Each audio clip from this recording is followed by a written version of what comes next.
Welcome back to Poorly Educated Today in the News, the show where we take the complicated mess of global politics, economics, technology, weather, sports, Hollywood, and whatever else the universe throws at us, and we run it through the official, poorly educated wood chipper of confusion, sarcasm, and accidental wisdom. Today's headlines are so wild that even my cousin Randy, who once got stuck in a Walmart claw machine trying to steal a stuffed Pikachu, said the news made him feel dumb. And when Randy taps out, folks, you know it's a complicated day. We've got military raids, global tax rebellions, China and Russia screaming into the void, tech CEOs summoning robot empires, Hollywood crying beautiful cinematic tears, and an ice storm trying to erase Missouri. So let's get dumb and get started. Segment 1. The United States just yoinked a president.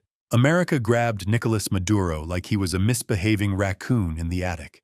Except instead of tossing him outside, they tossed him into a Manhattan courtroom with Judge Alvin Hellerstein giving him the same look my mom gave me when I told her Mountain Dew counts as a vegetable.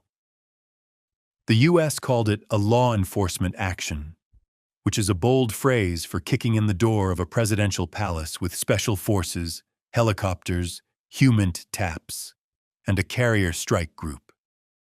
That's not law enforcement, that's grand theft country. Maduro shows up in court calling himself a prisoner of war, which is like me calling myself a professional bull rider, because I once sat on a mechanical bull before falling directly onto my dignity. But hey, prosecutors say Venezuela ran as a narco-terror state, so now America says it's running an oil quarantine, which sounds less like a foreign policy strategy and more like something you'd find printed on an off-brand gas station bathroom sign. Segment 2. Global Meltdown. China and Russia are screaming in 4K. China is throwing furniture across the diplomatic living room because America now controls the piggy bank Venezuela owed them billions of dollars in oil. The oil repayment line now reads, "Please consult Washington for all customer service needs." China called the operation a hegemonic act, which is diplomatic code for, "Are you kidding me right now?" Russia also jumped in screaming armed invasion and demanded a UN Security Council meeting, which is adorable, because the US can just veto it.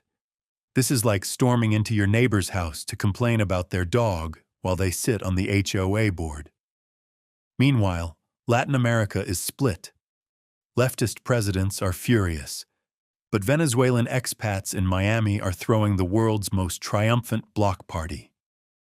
If Florida starts blasting reggaeton in the streets again, we'll know they're celebrating geopolitical liberation. Segment 3. Wall Street gets high on petropower while your premiums explode. Oil stocks skyrocketed like a firecracker in the hands of a distracted seventh grader. The Dow jumped, energy companies soared, and analysts are whispering, America now controls 30% of the world's proven oil if this sticks. That's not a market shift.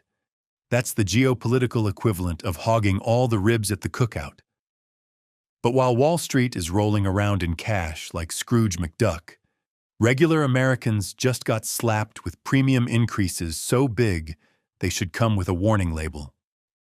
With the ACA subsidies gone, premiums jumped 114%.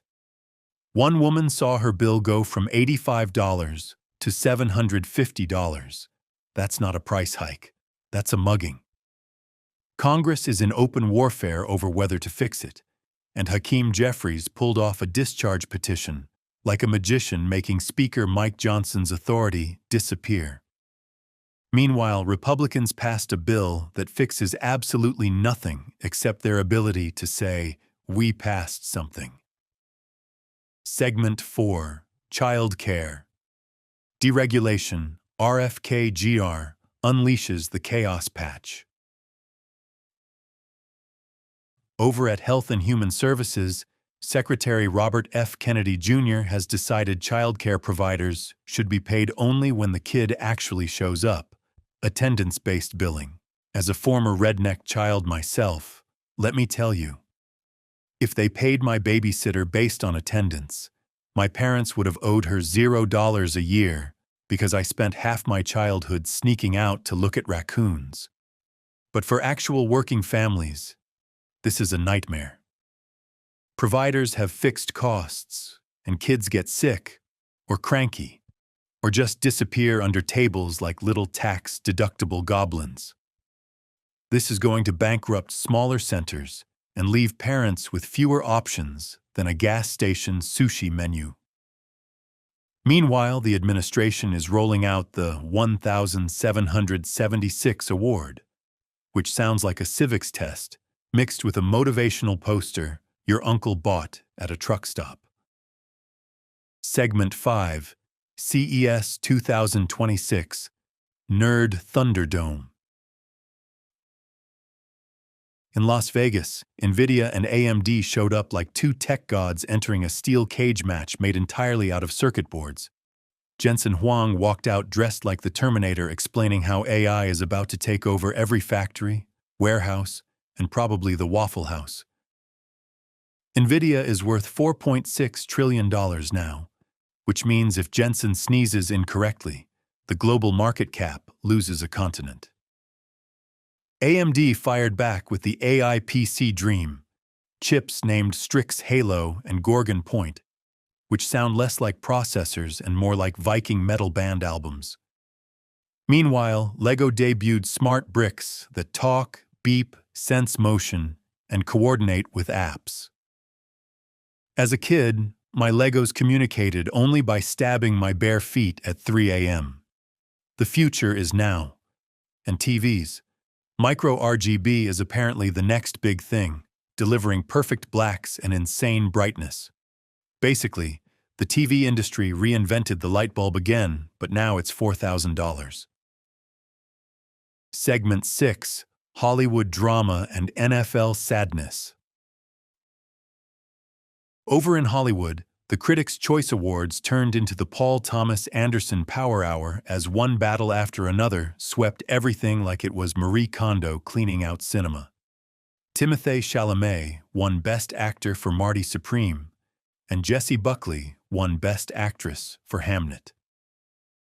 Meanwhile, streaming shows like The Pit and The Studio dominated again, which means cable TV has now officially been moved to the retirement home next to Blockbuster. In the NFL, it's Black Monday, also known as Everyone Gets Fired Day. The Raiders dumped Pete Carroll after one season, which is exactly how long it took for them to remember they are, in fact, the Raiders. Cleveland fired Kevin Stefanski, even though he was once Coach of the Year, proving the NFL is basically Tinder. No commitment, only vibes.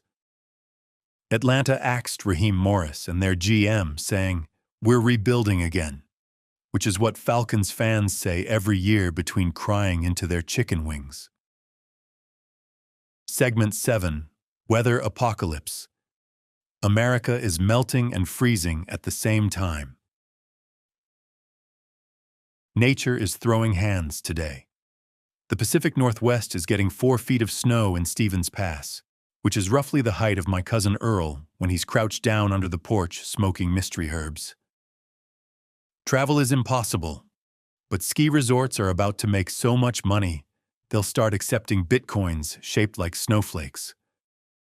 Hawaii is dealing with a Kona low, rain flooding the island and snow hitting Mauna Kea and Mauna Loa like the mountains are trying out for Christmas cards. Meanwhile, Missouri and Illinois are coated in ice so slick that I-70 currently has the same traction level as a politician answering questions about campaign finance. Trees down, power out, trucks sliding into existential crises. It's winter, baby. In conclusion, America is seizing presidents, defying global tax systems, juggling diplomatic rage, watching Wall Street dance like it snorted a barrel of crude oil, navigating exploding healthcare costs, deregulating childcare into a cartoon tornado, unleashing robot empires in Las Vegas, firing NFL coaches with the efficiency of a paper shredder, giving awards to sad historical movies, and surviving weather so wild it feels scripted by a drunk climate god. If you're feeling overwhelmed, remember, you're listening to the Poorly Educated podcast, where we take the world's chaos, look it dead in the eye, and say, buddy, same. Join us tomorrow for more geopolitical madness, economic panic, and at least one redneck metaphor about raccoons.